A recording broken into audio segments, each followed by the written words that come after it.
Hello pole friends, welcome to the splits project. Here I share with you some tips about flexibility and splits on the pole, and sometimes other things that can be very useful for you also in your performance and your daily practices. Today, for instance, I'm gonna share 5 practical tips for dance performances on stage.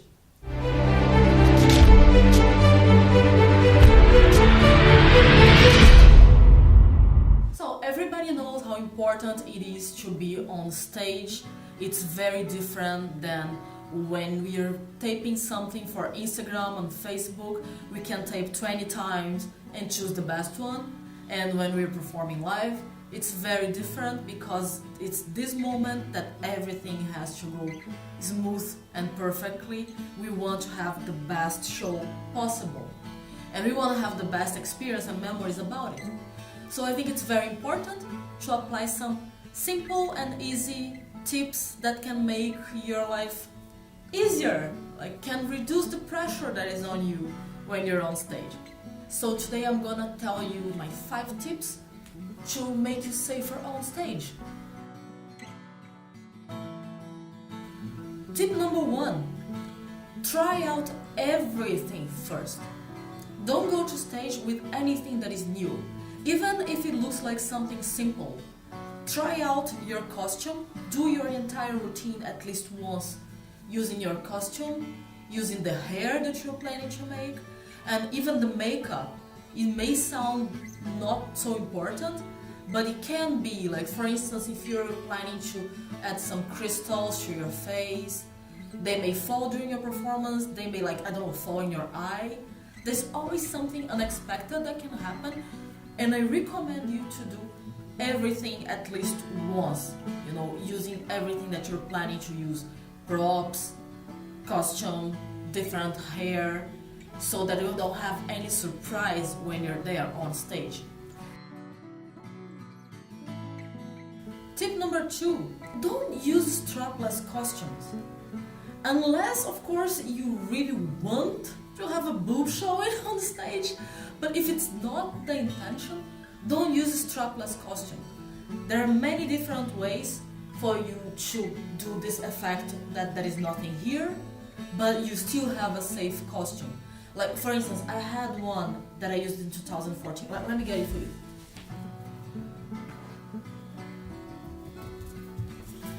Like here, this is the costume I used for Pole Dance South America 2014. And well, it's not strapless, but it has this on the back. It looks like there is nothing on the back. If you see the video, it's very difficult to see something.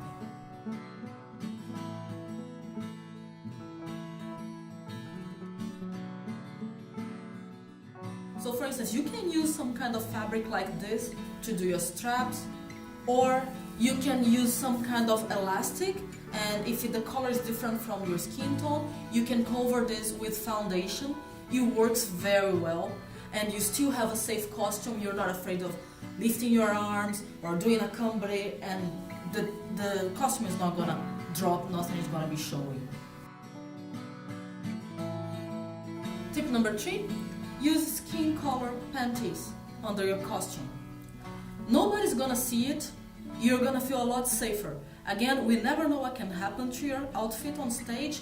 Something can be ripped, like the seam may be undone for some reason, and we don't want anything to be showing accidentally, right?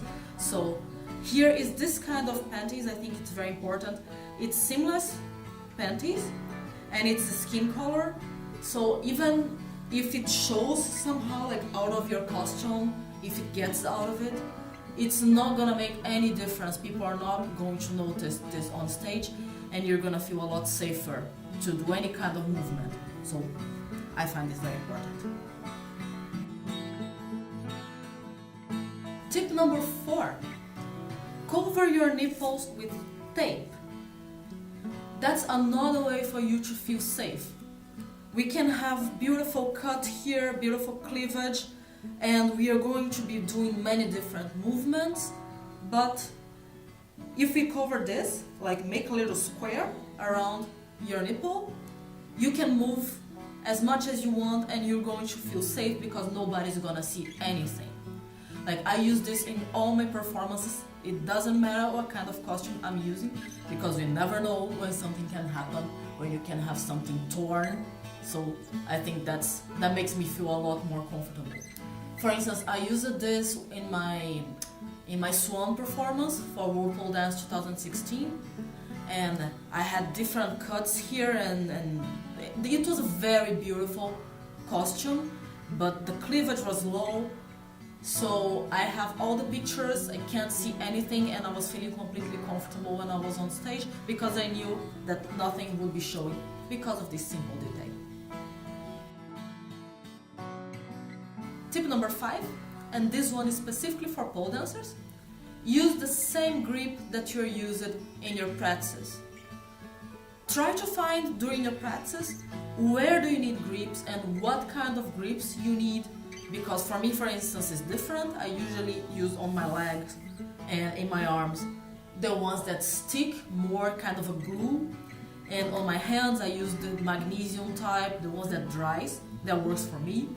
So during your practice, you should try to find out what grip to apply in what region of your body, and when you go to stage, use exactly what you're using on the practice.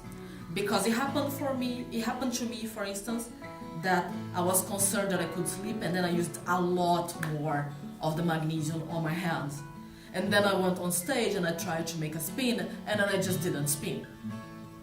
So if you do your routine many times, like 5, 6, 7 times, 10 times, using these same grips in the same regions of your body, and everything goes well, it's gonna go well on stage too. There's a huge chance that nothing will change about it.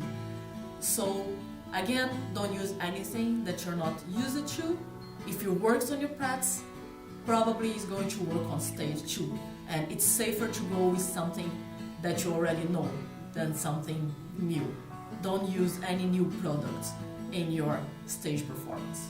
With these tips that I share with you, I hope you have amazing performances. I hope you shine a lot on stage as a dancer, not only as a pole dancer, any kind of dancer. I wish you good luck. And if you have any questions, leave a comment here for me. And next week, we are coming back with more flexibility and splits tips. See you next week. Bye.